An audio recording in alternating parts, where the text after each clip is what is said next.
Good morning बेटा, welcome back to the online class of SS. हम अपना chapter 20 read कर रहे हैं, अंडरस्टैंडिंग द सेक्युलरिज्म या फिर धर्मनिरपेक्षवाद को समझना। इंट्रोडक्शन में देखिए, secularism as a modern political and constitutional principle involves two basic proportions. The first is that people belonging to different phases and sections of society are equal before the law, constitution and the government policy. And second requirement is that there can be no mixing up of religion and politics. अब देखो, secularism एक आधुनिक राजनीतिक और संवैधानिक सिद्धांत के रूप में दो मुख्य या फिर आधारभूत तरह से काम करता है। पहला तो ये कि ये अलग अलग धर्मों से जुड़े या वर्गों से जुड़े हुए जो लोग हैं उनको कानून, संविधान और धार्मिक सामाजिक जो सरकारी नीति है उनके सामने समान रखता है। दूसरा ये आवश्यकता है कि धर्म और राजनीति का कोई मिक्सिंग अप नहीं होना चाहिए। It follows therefore that there can be no discrimination against anyone on the basis of religion or faith, nor is the room for the hegemony of one religion or majoritarian religious basis of religious sentiments and aspirations। और इसलिए ये discrimination को रोकता है किसी भी धर्म या विश्वास के खिलाफ, ताकि किसी भी धर्म के प्रति कोई आधिपत्य ना हो या फिर जो मेजॉरिटी ग्रुप है वो किसी की भावनाओं या आकांक्षाओं के साथ खिलवाड़ ना करें। It is in this double sense no discrimination against anyone on the ground of faith and separation of religion from politics that our constitution safeguard the secularism, however imperfectly। अब इस तरह दोहरे अर्थ के साथ एक तो ये कि धर्म के आधार पर किसी के साथ कोई भेदभाव नहीं है, और दूसरा पॉलिटिक्स का रिलीजन से पूरी तरह अलग है। इस प्रकार हमारा जो संविधान है वो धर्मनिरपेक्षता की सुरक्षा करता है, लेकिन अपूर्ण तरीके से। कैसे पढ़ेंगे देखो, Indian constitution allows individuals the freedom to live by their religious beliefs and practices as they interprets these in keeping with this idea of religious freedom for all. India also adopts a strategy of separating the power of religion and the power of the state। जो भारतीय संविधान है ये लोगों को स्वतंत्रता देता है कि वो उनके द्वारा व्याख्या की गई धार्मिक विश्वासों और क्रियाओं को फॉलो करें, और धार्मिक स्वतंत्रता को दिमाग में रखते हुए जो भारत ने एक रणनीति अपनाई है धर्म और राज्य को अलग रखने की। नेक्स्ट हमारे इंपॉर्टेंस ऑफ सेक्युलरिज्म या फिर धर्मनिरपेक्षवाद कैसे महत्व है। This is important for a country to function democratically.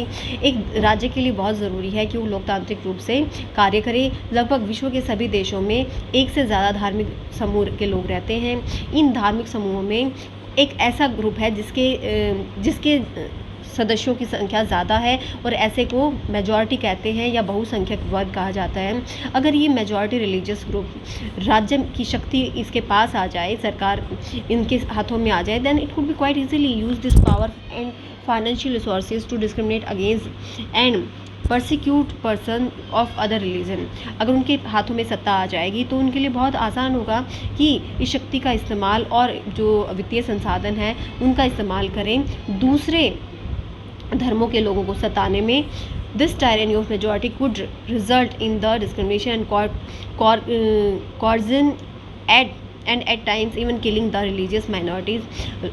जो बहुसंख्यक लोग हैं, मेजॉरिटी के जो लोग हैं, उनका अत्याचार के कारण भेदभाव हो सकता है, लोगों के साथ ज़बरदस्ती हो सकती है, और कई बार अल्पसंख्यक लोगों को मारा भी जा सकता है। The majority could quite easily prevent minorities from practicing their religion. जो मेजॉरिटी है वो माइनॉरिटी को रोक सकती है अपने धर्म को मानने में, और any form of domination based on religion is in violation of the rights that democratic society guarantees to each and every citizen irrespective of their religion। और धर्म के आधार पर जो वर्चस्व है या अधिकार है वो क्या करता है, वो लोगों के फंडामेंटल राइट्स को या अधिकारों का हनन करता है, जो कि कोई एक लोकतांत्रिक समाज हर एक नागरिक को देने की गारंटी देती है। इसलिए मेजॉरिटी का जो भी अत्याचार है और लोगों के जो मौलिक अधिकारों का हनन है वो एक रीज़न है कि राज्य को धर्म से पूरी तरह अलग रखा गया है। Another reason that it is important to separate religion from the state in democratic society is because we also need to protect the freedom of individuals to exit from the religion, embrace another religion and have the freedom to interpret religious teachings differently. और दूसरा reason ये भी हो सकता है कि राज्य को धर्म से अलग रखने का, ताकि लोगों की धर्म की रक्षा की जा सके, वो अपनी मर्ज़ी से अपना धर्म छोड़ सकें या रखें, अपनाएं दूसरा धर्म, और या फिर अपने धर्म की शिक्षाओं को अलग अलग तरीके से वो उनकी व्याख्या करें. What is Indian secularism? भारतीय धर्मनिरपेक्षवाद क्या है? Indian constitution mandates that Indian states be secular as only a secular state can realise its objective to ensure. देखो, भारतीय जो संविधान है वो अनिवार्य करता है कि भारतीय राज्य धर्मनिरपेक्ष होगा, क्योंकि केवल धर्मनिरपेक्ष राज्य ही इसके उद्देश्यों को पूरा कर सकता है. किसका? That one religious community does not dominate another, कि एक धर्म दूसरे धर्म पर हावी नहीं होगा, या फिर एक ही धर्म के जो सदस्य हैं उसी धर्म के दूसरे सदस्यों पर हावी नहीं होंगे. That the state does not enforce any particular religion no take away the religious freedom of individual. और ये कि जो राज्य है वो किसी भी धर्म के लोगों को मतलब मानने के लिए मजबूर नहीं करेगा और किसी की भी धार्मिक स्वतंत्रता नहीं छीनेगा. The Indian state work in various ways to prevent the domination. जो भारतीय राज्य है, जो भारतीय सरकार है, वो प्रभुत्व को रोकने के लिए बहुत सारे तरीके अपनाते हैं. First, it uses the strategy of distancing itself from religion in India. Government spaces like law code, police station, government schools and offices are not suppose to display और प्रमोट एनी वन रिलीजन. पहला ये कि इसने अपने आप को धर्म से दूर रखने की रणनीति अपनाई है. भारत में जो गवर्नमेंट जगह हैं, जैसे कानून की अदालत, पुलिस स्टेशन, गवर्नमेंट स्कूल या ऑफिसेज, वहाँ पर किसी भी धर्म का प्रदर्शन या प्रचार नहीं किया जाता है. Second, the Indian secularism works to prevent the domination through the strategy of non interference. दूसरा ये कि जो भारतीय धर्मनिरपेक्षवाद है वो किसी भी धर्म में हस्तक्षेप की नीति को नहीं अपनाता है, मतलब नॉन इंटरफेरेंस करता है, और उसके कारण क्या होता है, किसी भी धर्म को बढ़ावा नहीं देता है. This mean that in order to respect the sentiments of all religion and not interfere in religious practices, the state make certain exception for particular religious communities.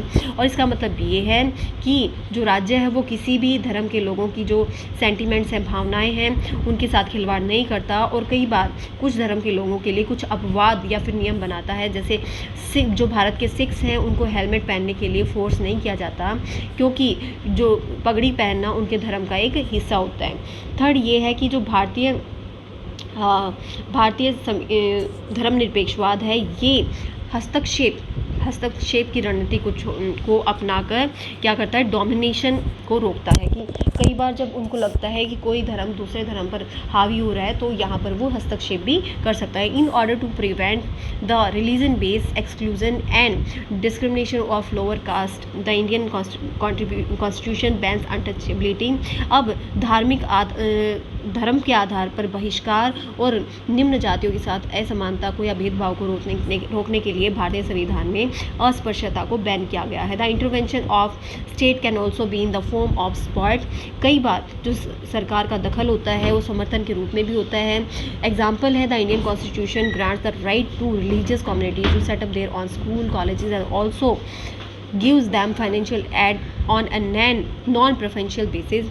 और एग्जाम्पल है कि जो भारतीय संविधान है वो धार्मिक समुदायों को सहायता देता है, आर्थिक मदद देता है, ताकि वो अपने स्कूल और कॉलेजेस सेटअप कर सकें. और यहाँ पर उन गैर तरजीही नॉन प्रेफरेंशियल, मतलब यहाँ पर हालांकि वो मदद करती है सरकार, लेकिन कोई इंटरफेयर नहीं होता है.